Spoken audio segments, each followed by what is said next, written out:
the world.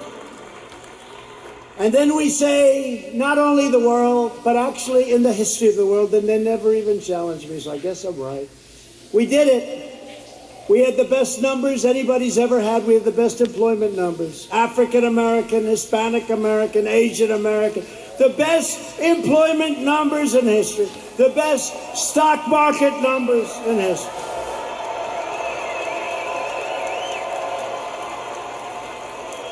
We were the envy of the world. Everybody would come in to see me. Presidents, prime minister, kings, queens, and dictators. Dictators would even come in and say, congratulations on the economy.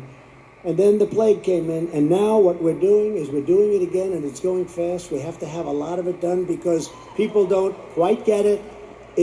We're doing record business. It's happening at a level and a speed that nobody can believe. 2 weeks ago, job numbers came in. The single biggest number in the history of our country. Last week, retail sales numbers came in. Retail sales, the single greatest number in the history of our country. So here's what's going to happen. Here's what's going to happen. They blame a president for anything. When you see looters, even though we put them down, if we didn't stop them, nobody would, because the other side will never stop them. But they always blame a president. Here's what's happening. We're going up, we're going up, we're going up, we're going to go up, then we're going to hit October. We're going to be up. We're going to be way up. We're not going to be where we were, but in many ways, other than all of the horrible, horrible death that was so needlessly caused by a virus that should have been stopped where it originated, which was China.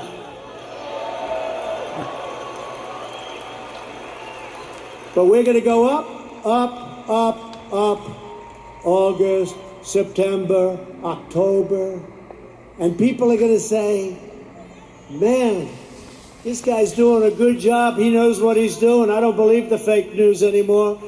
And you're not going to want to lose your 401ks, and you're not going to want to lose all of that wealth that you've accumulated, whether it's real estate wealth or any wealth you can think, because it'll all come tumbling down if these people are put in charge, and if they double and triple and quadruple your taxes. It'll be a whole different ballgame. So I'm not putting any pressure on anybody, but in the end, we're going to have a phenomenal economy.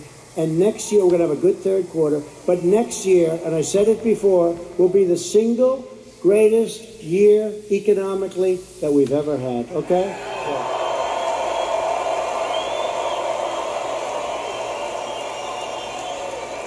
And if you see that happening, if you see it happening on November 3rd, you don't have the guts to vote against Trump. Even you don't have the guts to vote against Trump. Say, wait a minute, darling, my 401k is higher than it was the last time. I don't think I want to take a chance. You're not going to want to do that. The stock market has been the best. Think of this. Go back 1 week and go back 50 days. In that 50-day period, it's the strongest 50 days in the history of the stock market. Think of it.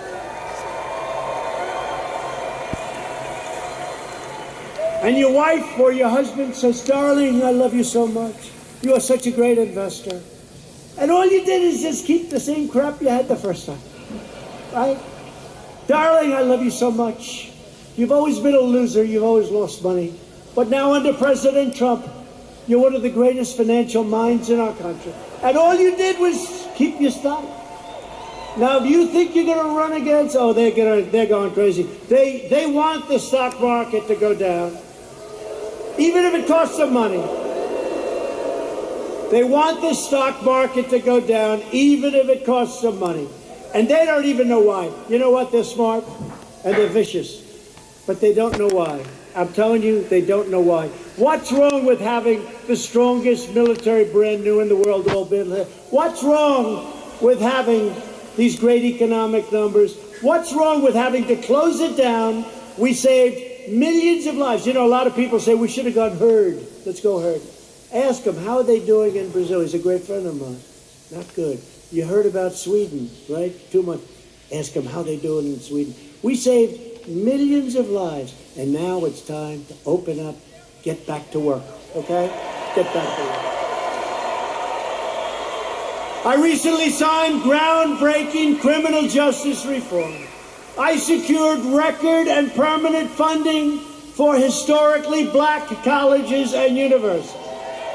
We slashed regulations and passed massive tax cuts to give black workers a pay raise like they've never, ever gotten before, and lift up black-owned businesses.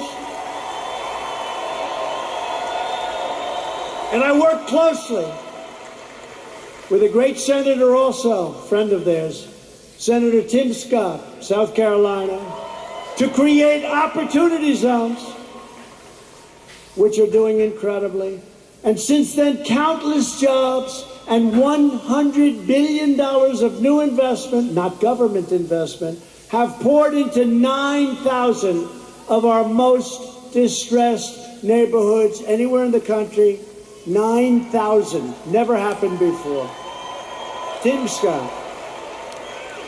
Today, I'm also announcing that I have directed Secretary of the Interior David Bernhardt to place the John Hope Franklin Reconciliation Park here in Tulsa on the African American Civil Rights Network. So many of my friends have been asking me to do that. So many of my friends, including these great politicians. So we're going to do that. It'll be done very quickly. We will forever remember and honor the courageous people who helped build this state and this country. Democrats are soaking division in order to distract from their decades of failure on schools, jobs, housing, justice, and crime. In major city public schools run by Democrats, over 2/3 of students are falling behind in reading and math, and I think the numbers are worse than that. But Democrats would rather deny these children the future they deserve than allow them to attend the charter, public, private, religious, or independent schools of their choice. Pro-choice. Pro-choice.